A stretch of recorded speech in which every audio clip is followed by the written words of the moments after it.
Hello again, class. It will be July the 15th when we Zoom tomorrow. And since we're about halfway through, I guess I should give you some reminders. Remember to try to post some thoughts before Wednesday each week if you can. That'll give us all a little more time to reflect on our responses. And remember that new posts are preferred, new posts and new conversation threads, even preferred to old posts that happen to be labeled new threads, because otherwise I'm liable to overlook what you've posted. Also, please give your post a title in the subject line. Remember to post 500 words each week pertaining to the week's assignment. And as we approach the halfway point, remember that you'll have an opportunity, an option at the end for your final week assignment to post 500 words in the form of a review of some other text than the ones that we're reading. You can see my suggestions on the syllabus for some interesting titles on evolution in America, but maybe you can find something on your own or want to, and let me know, run that by me. I'm sure I will say go for it. I just want to say a few words about our reading for this week. Endless forms, I'm calling this post. The notion that a majority must have its way, whether in matters of opinion or personal conduct, is as pestilent and anti-democratic a notion as can possibly be conceived, said Columbia University's president in a commencement address calling out the Tennessee General Assembly and governor back in 1925 for validating an ill-informed majority of Tennesseans who rejected evolutionary science and the modernist movement in theology as well that sought to accommodate evolutionary science. Nearly a century later, it's hard to see our state legislature as any more astute or less benighted. Mother Jones magazine just a few years ago declared the Tennessee legislature the nation's worst. And the Nashville Tennessean reported in May of this year that on the final day of the legislative session, the 111th Tennessee General Assembly devolved into chaos after repeated disagreements between the House and Senate, a physical altercation with a member, and a Democratic walkout. Some other highlights from this week's reading. Famed horticulturalist Luther Burbank thought the Scopes trial might actually provide the service of educating the public and reducing the number of bigots in America. Vanderbilt's President Kirkland, memorialized in that tower atop the main administration building on the VU campus, thought a similar thing. By the way, if you've not visited lately, you should really check the Vandy campus out with its new over-the-top residential halls and a renovation of Greek Row that a friend who knows calls lipstick on a Greek pig. But Kirkland also thought that the Scopes trial would stimulate serious study of Darwin. Needless to say, in 2020, the public still teems with ignorance and bigotry. Public courtroom spectacles don't seem to have been much of an instrument for learning over the years. Though this one, the Scopes trial, thanks to Edward Larson and Matthew Chapman, and writers of other very good books on the subject, is serving us well in that regard. But it's a serious question. How we go about raising the bar of enlightenment in America. How do we promote democracy in America? Can I get a plug in here for my upcoming spring course?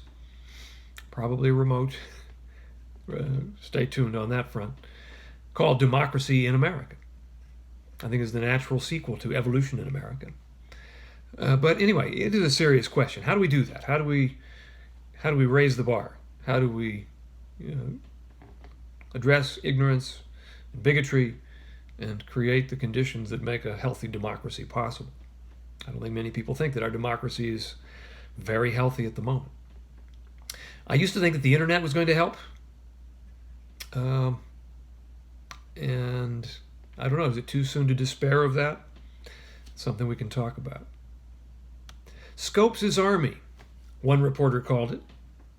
included, quote, feminists, birth control advocates, agnostics, atheists, free thinkers, free lovers, socialists, communists, syndicalists, biologists, psychoanalysts, educators, preachers, lawyers, professional liberals, and just talkers.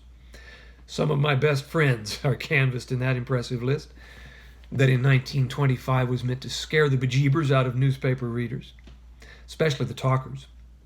Although, as I've said many times before, in previous talks, echoing William James and Richard Ford, it really would be an awful universe if everything came down to just talk. And here, if you'll indulge me, I'll read a snippet from page 20 of my book, William James's Springs of Delight, The Return to Life. I'm going to sort of jump in here in the middle of a discussion of Henry David Thoreau. Thoreau's tonic wildness is not just about weeds and rattlesnakes, but more the sense of a vital and open quality of experience that is ours if we have the fortitude and adventurousness of spirit to seize it. This is part of what mystery signifies for William James as well. A quality invoked as much to inform his intellectual life as to counter what he considers its excess. Mystery quickens our pulses, enchants our inner lives, and saves us from suffocating intellectual arrogance. We need it, Thoreau tells us, and James, ever sensitive to need, concurs. Whether this is true for us collectively as a species, or just for some of us as individuals, it represents a natural cap on our capacity for total knowledge.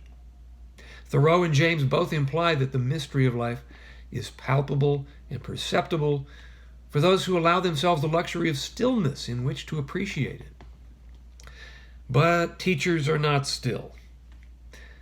And here's one of my favorite James quotes on this subject that I alluded to a second ago. "What an awful trade that of professor is," he complained at term's end in 1892, "paid to talk, talk, talk. It would be an awful universe if everything could be converted into words, words, words." Richard Ford's character Frank Bascom expanded on the same theme. Bascom turns up in a number of Ford's books. This is from The Sports Writer. "Real mystery, the very reason to read and certainly write any book, was to them, his teaching colleagues, a thing to dismantle, distill, and mine out into rubble. They could tyrannize into sorry but more permanent explanations, monuments to themselves. In other words, in my view, all teachers should be required to stop teaching at age 32 and not allowed to resume until they're 65, so that they can live their lives, not teach them away. Live lives full of ambiguity and transience and regret and wonder. Be asked to explain nothing in public until very near the end, when they can't do anything else. Explaining is where we all get into trouble." Trouble indeed. For one thing, our explanations tend to rely on unquestioned assumptions about the stability and permanence of our explanatory frameworks, the laws of nature, the scope of what can or can't be explained, and even what it means to explain one thing in terms of something else. And leave it at that. But the point I wanted to make here is that, we want to be sensitive to other people's experience, especially when it diverges from our own. Back to our reading for today. I really like the statement, the quite biting statement from Charles Francis Potter, the Unitarian New York infidel, who said, "If the anti-evolutionists in Tennessee were aware of the existence of any other religions than their own, they might realize that it is of the very genius of religion itself to evolve from primary forms to higher forms. The best religion evolves. The best everything evolves, or it gets left behind, as endless forms most beautiful and most wonderful have been and are being evolved." That phrase is, of course, how Darwin concluded his book. There is grandeur in this view of life, with its several powers, having been originally breathed into a few forms or into one.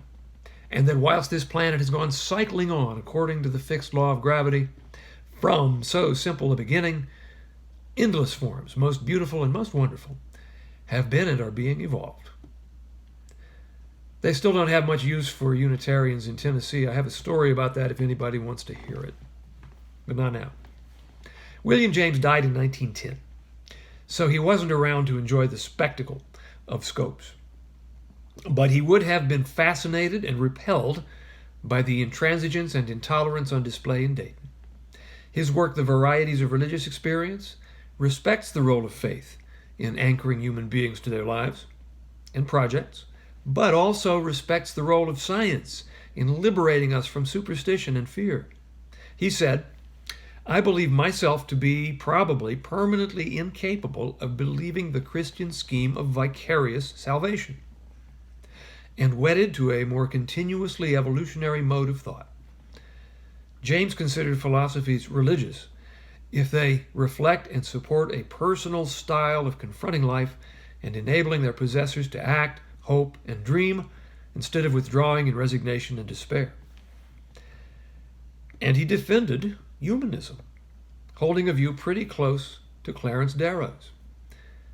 "The religion of humanity," James wrote in The Moral Philosopher and the Moral Life, "the religion of humanity affords a basis for ethics as well as theism does. Let individuals take their consolations and their happiness wherever and however they find them, but the philosopher as philosopher occupies a standpoint outside religion.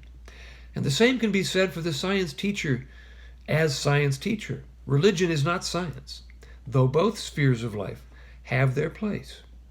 We all still have to keep learning, it seems, to stop stepping out of place. Hands off," James liked to say. "Let people be themselves. Let them believe what they will, so long as they don't hurt anybody else.